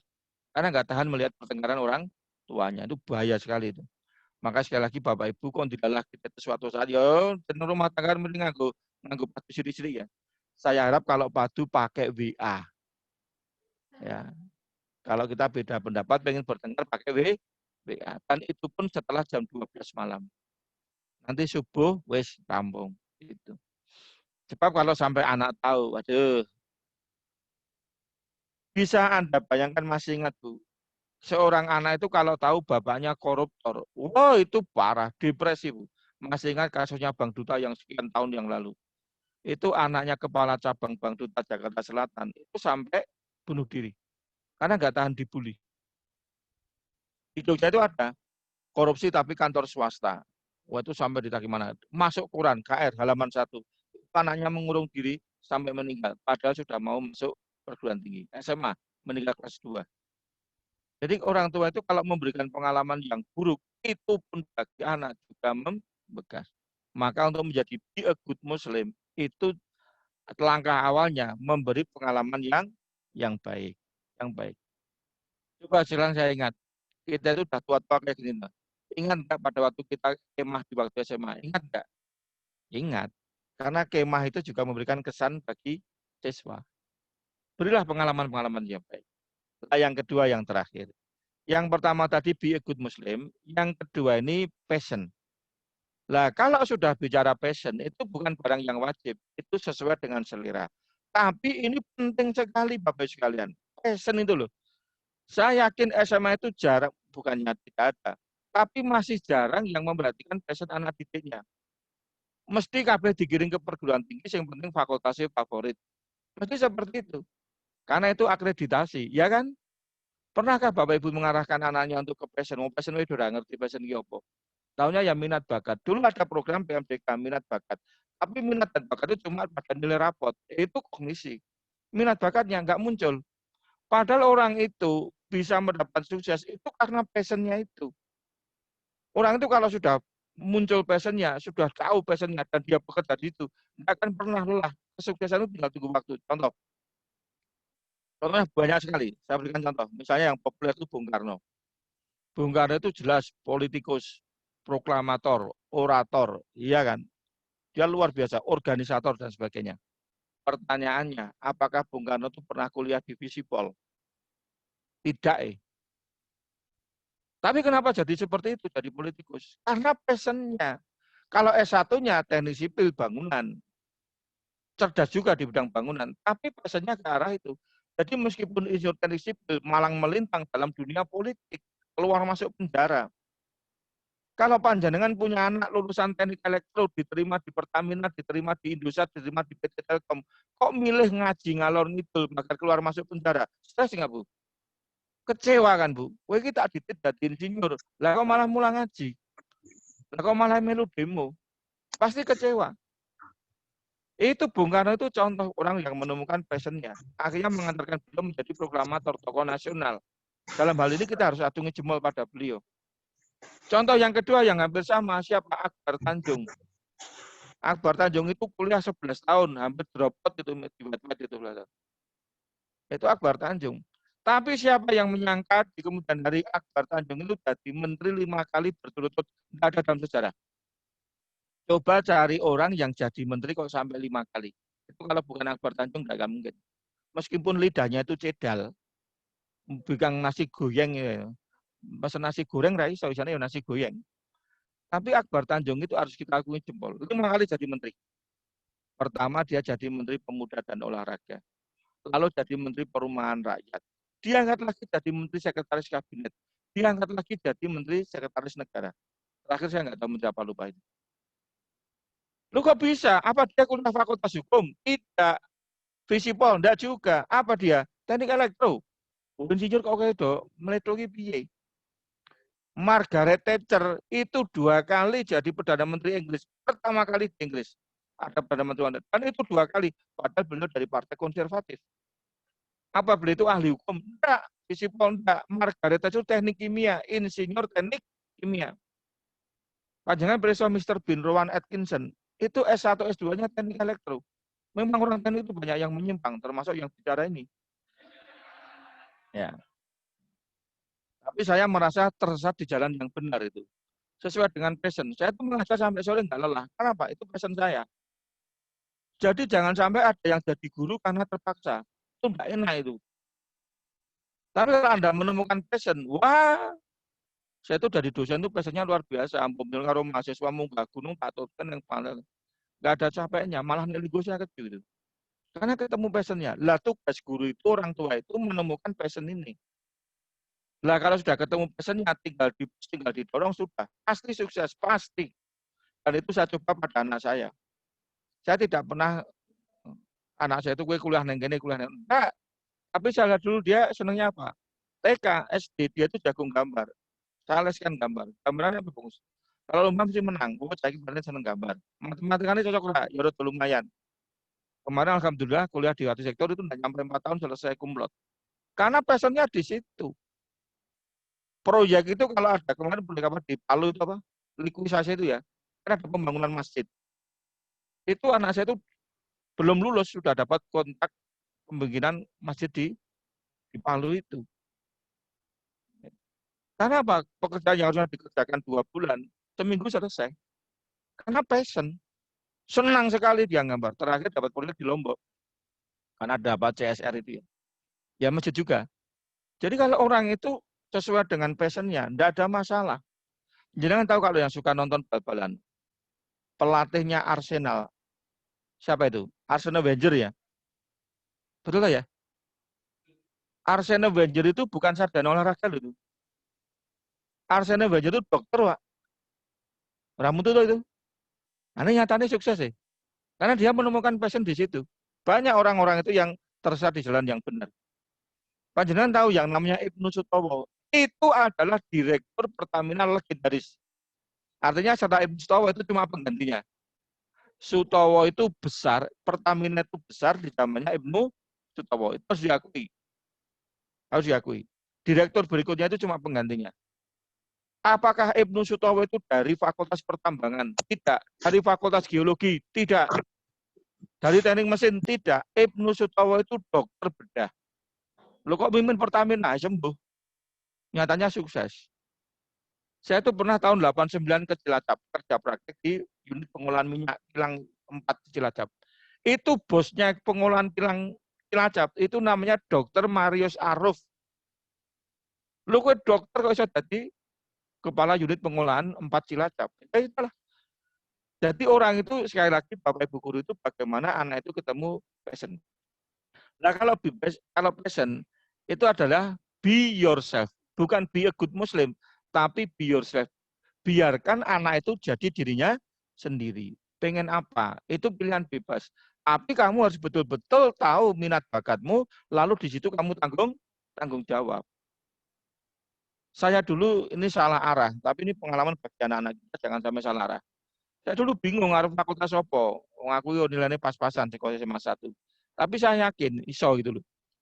Lah teman saya itu punya kakak kuliah di Teknik Elektro ITB. Itu ngomong itu detik-detik terakhir, tulisin modalku wae, tak tulis dan elektro. Ya sudah.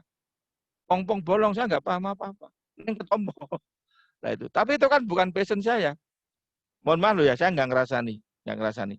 Tapi 1-2 mahasiswa yang kuliah di kedokteran itu nggak passion juga. Saya tahu nggak passion. Nanti biasanya mandek di tengah jalan. Belum sempat mandek, saya sudah tahu kalau dia mau mandek. Pada saat KKN, di lokasi di desa itu, ada kematian. Lah kok yang kedokteran itu wis males-malesan. Wis nggak ada niat. Beto karo Mas Rai kan, ono wong mati tututi. Oh itu Mas Rai kan. Oh Mas Rai itu, urung mati di data kok itu. Urung mati data. Ya. Bapak saya dulu wafat meninggal, yang rumat ya bapaknya Pak Raihan. Besok kalau saya meninggal, saya minta Mas Raihan yang rawat saya. Nah, terus kayak loh, bapaknya anaknya ini. Ini dia aku gitu loh. Nah itu. Ini mahasiswa kedokteran ada orang meninggal diam saja. Enggak respon sama sekali. Bahkan jenengan tahu, Pak, saya itu dapat laporan dari laporan. Itu ada mahasiswa kedokteran yang jijik dengan kadaver. Bagaimana mungkin kuliah di kedokteran kok jijik sama kadaver? Gimana? Itu. Dan nama Pak sekalian, orang itu berarti nggak passion. Kalau nggak passion nanti parah itu. Cepat capek. Itu. Jadi kalau pengen sukses cuma 2. Be a good Muslim dan be yourself. Be a good Muslim itu harga mati. Tapi be yourself, passion, itu option. Yang penting kita tahu minat dan bakat. 2 itu kuncinya. Nah, Nabi dan para sahabat itu membangun azasnya itu pertama kali ya be a good Muslim. Kalau sudah be good Muslim ingin membuat peradaban, ya wis sing ahli senjata, sing ahli pertanian, semua bergerak dengan sendirinya. Karena dasarnya agama, ideologis. Ingat loh, Muhammad itu jadi besar asalnya karena ngaji Pali Batak. Mbah Dahlan itu ideologis. Sehingga orang itu berkeinginan untuk membesarkan. Itu karena modalnya ideologis. Cina itu digembar-gemborkan, kita itu bangsa yang besar, penguasa dunia, ahli mesiu, ahli kertas. Itu terus yang digembar-gemborkan. Sehingga ada semangat. Nanti yang namanya dokter, insinyur, administrasi, hukum itu tinggal dukung. Tapi basicnya kekuatan ideologi, kekuatan agama, itu yang nomor 1. Tanpa itu nggak ada artinya. Nah sekarang kita itu hebat di bidang passion, di bidang insinyur, dokter, administrasi, hukum, apapun ekonomi. Tapi basicnya itu enggak ada. Kita memperjuangkan apa yang mau dibanggakan. Nah itu yang parahnya di situ itu. Maka sekali lagi, sinergi antara keluarga dengan sekolah itu, ya selain yang pelajaran yang sudah konvensional formal ini, tentu yang keluarga itu penting untuk mencandra, mengidentifikasi anak saya itu passionnya di mana. Kalau sudah ketemu itu, sukses itu tinggal masalah waktu. Yakin. Tapi parahnya lagi, Pak. Ini mohon maaf ya. Sampai selesai kuliah nggak tahu passion, ada enggak? Ada enggak? Sekolah SD 6 tahun, SMP SMA 6 tahun, kuliah 4 tahun. Lulus nggak tahu passionnya, ada tidak? Banyak. Ini biasanya ini cuma jadi pekerja. Atau kalau enggak ya malah nggak dapat pekerjaan karena nggak punya passion. Saya itu kalau heran, ada sarjana kok nganggur loh, kok iso sarjana kok nganggur? Jangan sekarang pekerjaan Anda apa? Pekerjaan saya itu mencari pekerjaan, Pak. Kok pekerjaannya mencari pekerjaan? Itu sebenarnya nggak boleh. Kalau orang itu ketemu passionnya itu nggak bisa nganggur harusnya. Nggak bisa. Otak itu mesti muter terus. Tapi kok sampai nganggur? Lah ini masalah. Ada yang salah. Mari silakan Anda praktikkan. Saya sudah praktikkan. Anak saya itu pokoknya passion. Tak tekankan. Aku rapat peduli dengan biji rapat peduli karo biji IP. Pokoknya passionmu apa? Kalau sudah passionnya ketemu biji rapat IP itu pekerjaan itu nututi. Karena sudah ketemu passionnya. Maka kalau sekarang ada sekolah unggulan, SMA 4 olahraga, sini mutu juga olahraga, baguslah. SMA 6 itu riset, baguslah. Sebenarnya pemisahan antara umum dan SMK itu bagian dari itu juga. Tapi kelihatannya kok masih mengambang. Perlu kita menulis lebih dalam lagi. Demikian sebagai pengantar yang bisa kami sampaikan. Mudah-mudahan manfaat. Ini insya Allah nggak ada tanya jawab nih ya. Ya karena online jadi nggak tanya jawab. Sebenarnya bisa. Tapi ini sudah saya disodori untuk mohon ditutup dengan doa. Jadi ya, baik kalau tidak ada pertanyaan ya tidak apa-apa. Kita akan tutup dengan doa. Pertama doa ini ya untuk keselamatan kita semuanya ya dari wabah pandemi ini. Dan kita selamat di dunia wal akhirah. Kemudian kita doakan secara umum keluarga besar SMA Muhammadiyah 7 ini senantiasa dalam bimbingan hidayah Allah Ta'ala, mendapatkan karunia dan rahmatnya, diampuni dosa-dosanya. Mohon diamini. Bismillahirrahmanirrahim. Innallaha wa malaikatahu yusholluna 'alan nabi. Ya ayyuhalladzina amanu shallu 'alaihi wa sallimu taslima. Allahumma shalli wa sallim wa barik ala nabiyyina Muhammad wa ala alihi wa sahbihi ajma'in. Allahumma ighfir lil muslimina wal muslimat wal mu'minina wal mu'minat al ahya'i minhum wal amwat innaka sami'un qaribun mujibud da'wat. Allahumma inna nas'aluka salamatan fid din wal afiyatan fil jasadin wa ziyadatan fil ilmi wa barakatan fil rizqi wa taubatan qoblal maut wa rahmatan indal maut wa maghfiratan ba'dal maut. Allahumma hawwin 'alaina fi sakaratil maut wa najata minan nar wal 'afa indal hisab. Rabbana la tuzigh qulubana ba'da idh hadaitana wa hab lana min ladunka rahmah innaka antal wahhab. Rabbi habli minas sholihin, Rabbi habli minas sholihin, Rabbi habli min ladunka dzurriyyatan thayyibah innaka sami'ud du'a. Rabbana atina fid dunya hasanah wa fil akhirati hasanah wa qina adzabannar. Subhana rabbika rabbil izzati amma yasifun wa salamun alal mursalin walhamdulillahi rabbil alamin. Kurang lebihnya kami mohon maaf. Akhirul kalam billahi taufiq wal hidayah. Assalamualaikum warahmatullahi wabarakatuh. Waalaikumsalam warahmatullahi wabarakatuh. Terima kasih kami sampaikan kepada Bapak Ustadz Insinyur Haji Muhammad Ihsan yang telah memberikan pengajian dan banyak sekali wejangan pada kesempatan pagi hari ini.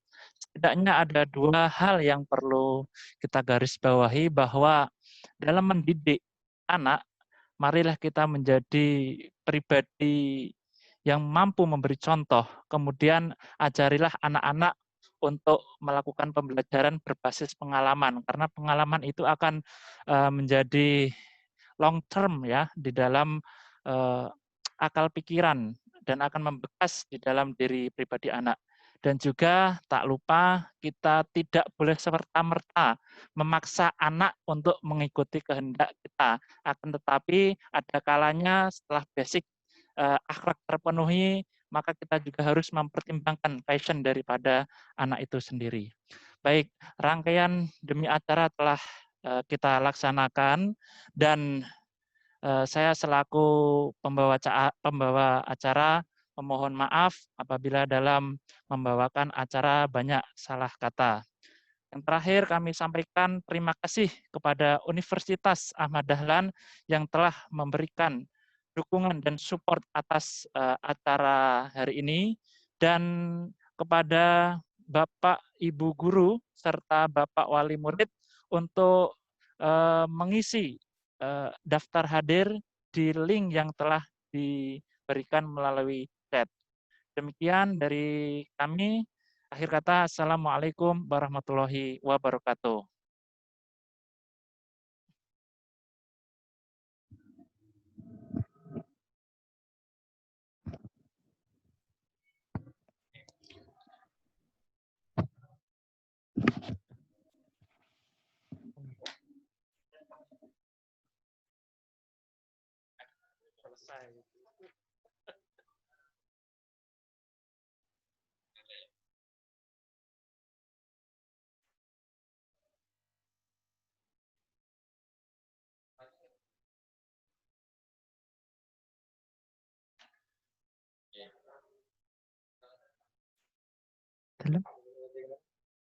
Media pembelajaran.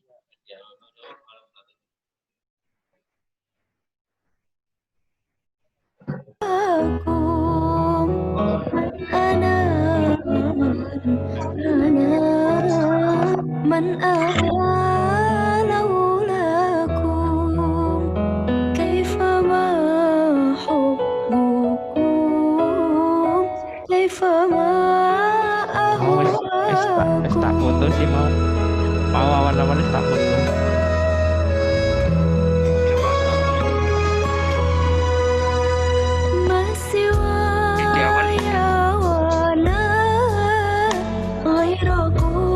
Belum sih. Demikianlah pengacara pengajian guru karyawan beserta wali murid SMA Muhammadiyah 7 sudah berakhir dengan lancar. Terima kasih kepada Bapak Ibu guru, karyawan karyawati beserta wali murid SMA Muhammadiyah 7 Yogyakarta yang telah berpartisipasi dalam pengajian yang diselenggarakan pada pagi hari ini. Semoga acara pada hari ini bisa membawa manfaat bagi kita semua. Sampai bertemu pada acara-acara selanjutnya. Bagi Bapak Ibu yang akan meninggalkan ruang meeting ini, kami persilahkan. Meeting ini akan kami teruskan. Belum kami tutup, masih mendengarkan lagu-lagu. Bagi yang ingin meninggalkan meeting, kami persilahkan. Terima kasih. Assalamualaikum warahmatullahi wabarakatuh.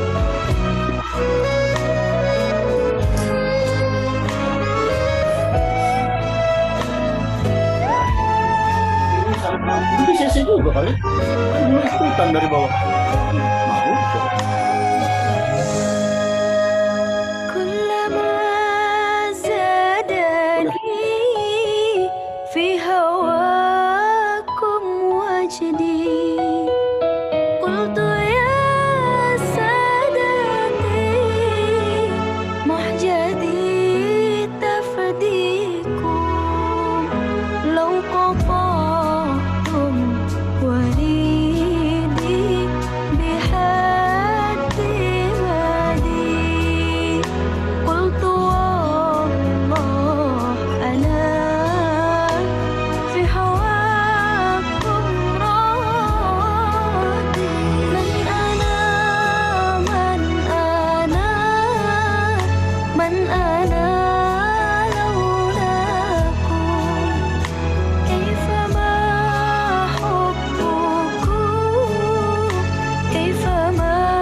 Meeting ini akan kami tutup, akan kami end setelah lagu selesai. Terima kasih.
Jawab apa Bu?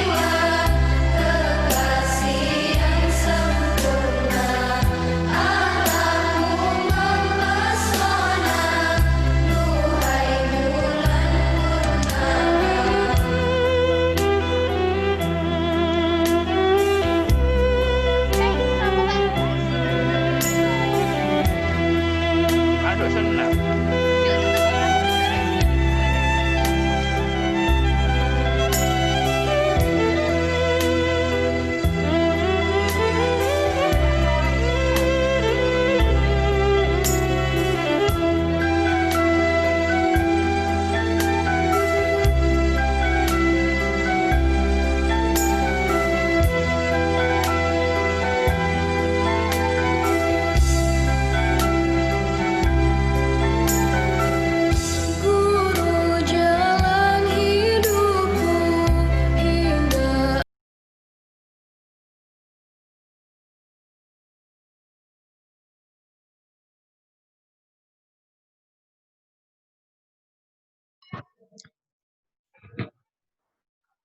Kepada Bapak Ibu yang masih ada dalam meeting, kami beritahukan bahwa Zoom meeting pengajian pada pagi hari ini akan kami akhiri. Terima kasih atas partisipasinya. Banyak salah kami mohon maaf. Wabillahi taufiq wal hidayah. Wassalamualaikum warahmatullahi wabarakatuh.